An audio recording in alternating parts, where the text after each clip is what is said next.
Now we will consider some special cases.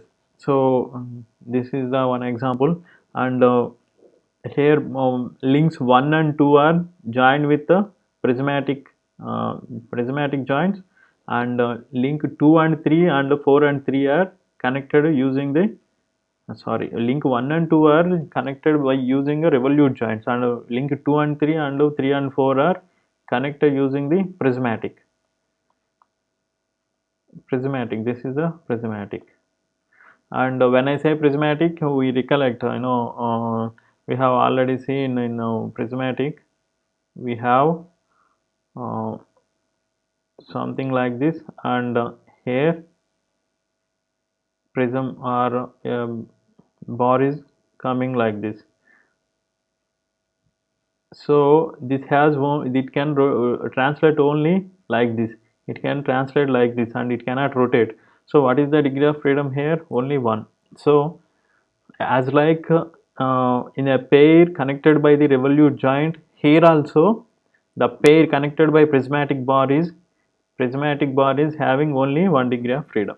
So if I calculate degree of freedom using general formula, what happens here? N equal to 4, and what is the P1 here? 1 here, revolute joint between 1 and 2, so 1 P1 equal to 1 plus, and here also 1, so 2 plus between 2 and 3, so prismatic joint, so it allows only 1 degree of freedom, again 1 plus between 3 and 4, again 1, so this is the 4, so degree of freedom equal to 3 into 3 minus 2 into 4, so this is the 1 degree of freedom equal to 1, so this is just as like equivalent to the 4 bar mechanism, but here this is the wrong. Why? Because this is the in the link that we have between this prismatic bar, this can translate in this direction.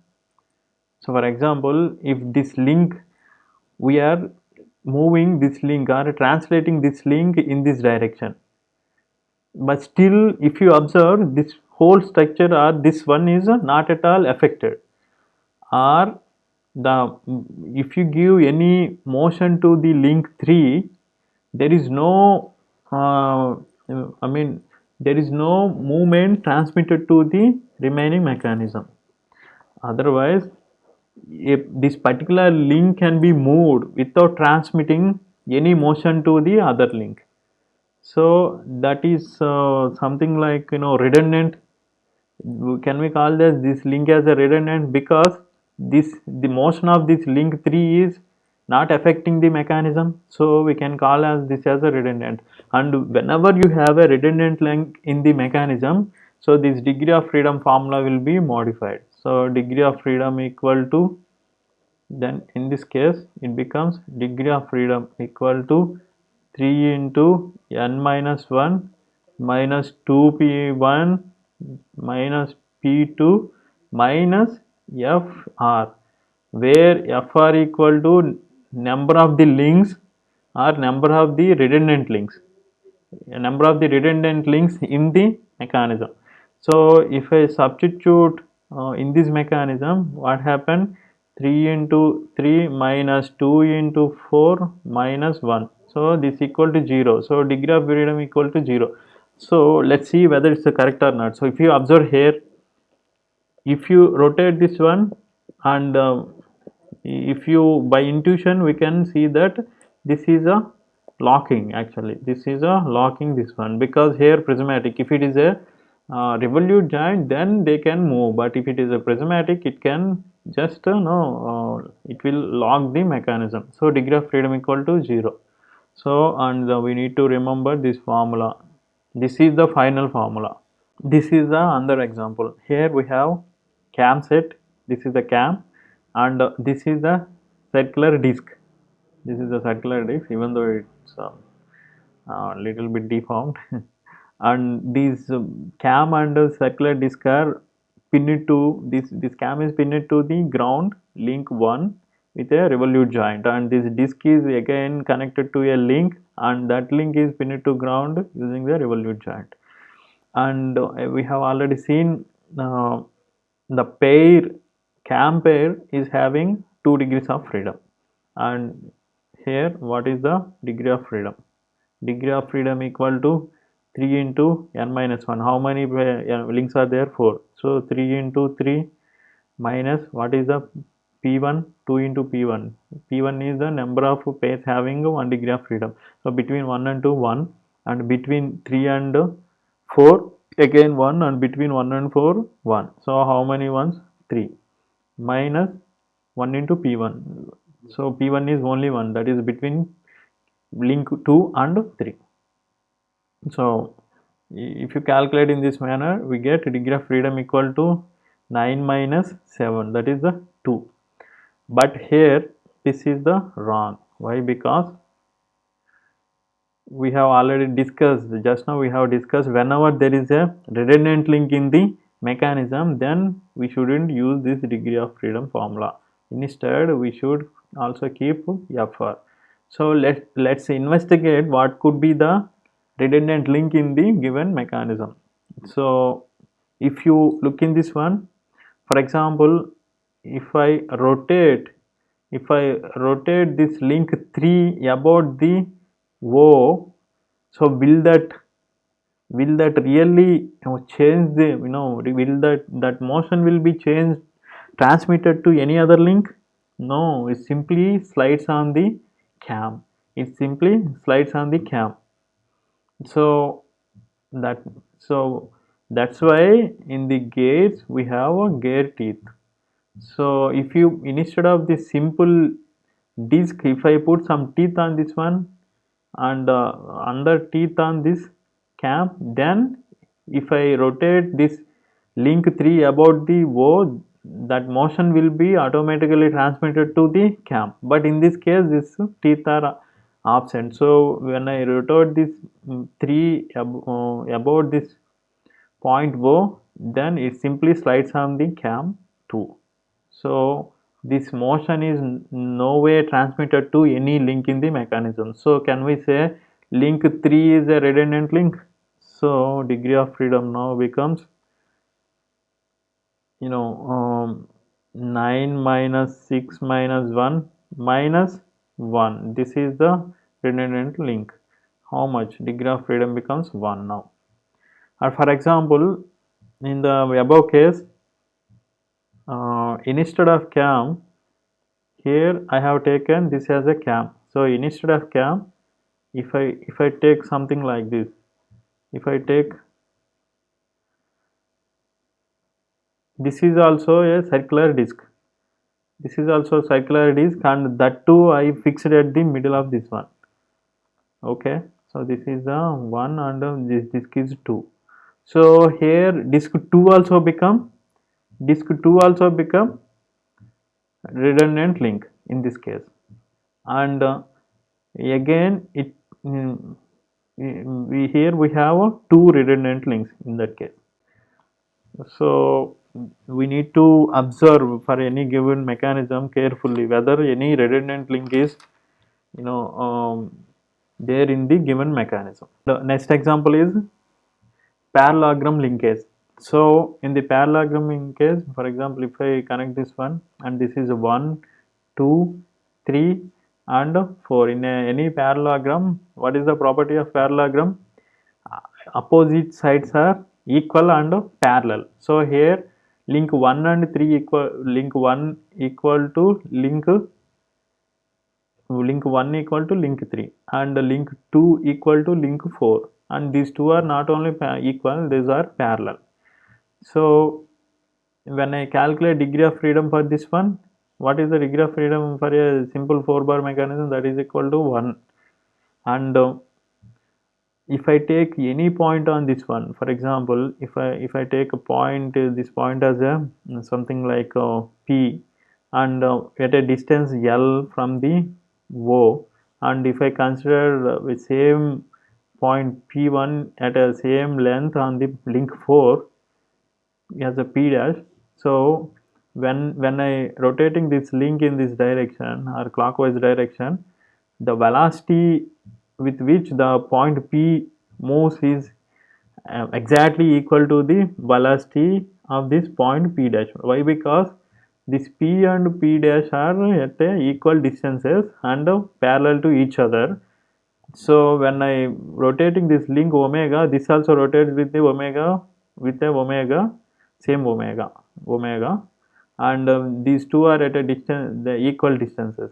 So these two travels, for example, at this instant, this is the delta theta, and this link is reached this position. P is reached in this position when it link 2 is made delta theta. Then the distance traveled by this P is exactly equal to the distance traveled by P dash at this particular instant when this is a delta theta. So that's why velocity of the P and velocity of P dash is always equal in this case. And let me modify a little bit this mechanism. So here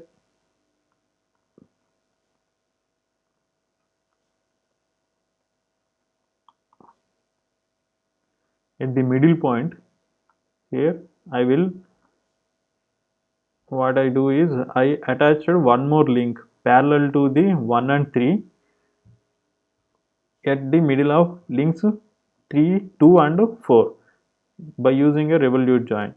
So now I will calculate what could be the degree of freedom. So for example, if I use the same general formula, degree of freedom, then what happens? So what is the n here? N equal to 8. Why? Because, sorry, n equal to 5. Why? We have used some additional link here, and this is exactly at the midpoint of 2 and 4. And what is the P1? P1 is in this case is simply addition of the all revolute joints. How many revolute joints? 1, 2, 3, 4, 5, 6. 6. So what is the degree of freedom? Degree of freedom equal to 2 into 5 minus 1, that is a, sorry, 3 into 5 minus 1, that is a 12. 3 into 4 minus 2 into 6, that is a 12. So 0. That means degrees of freedom is a 0. But if you observe carefully, this degree of freedom is not 0. Why? Because we have already seen, uh, for example, if I consider this instance, so this mechanism is like this. At this instant, mechanism is like this, and this is the link 5, and this is the delta theta, and this is also delta theta, and the distance traveled from here to here is exactly equal to the distance from here to here. That means even though you attached a link here, this link, but since this is a parallelogram, whatever distance this is moving here is exactly equal to here. So when the distance traveled by the points attached by the link 5 is equal, then no way obstructing the motion of the mechanism. That means here when the velocity of the point, for example, this is a P, when the velocity of the point P is equal to the velocity of the point at Q, or distance moved by the point P equal to the exactly distance moved by point Q, then even though you join these two with a link, that link is a redundant one. So it's a no longer providing or restraining this mechanism. For example, in the same case, if I join the mechanism, or if I use link in another way, like this.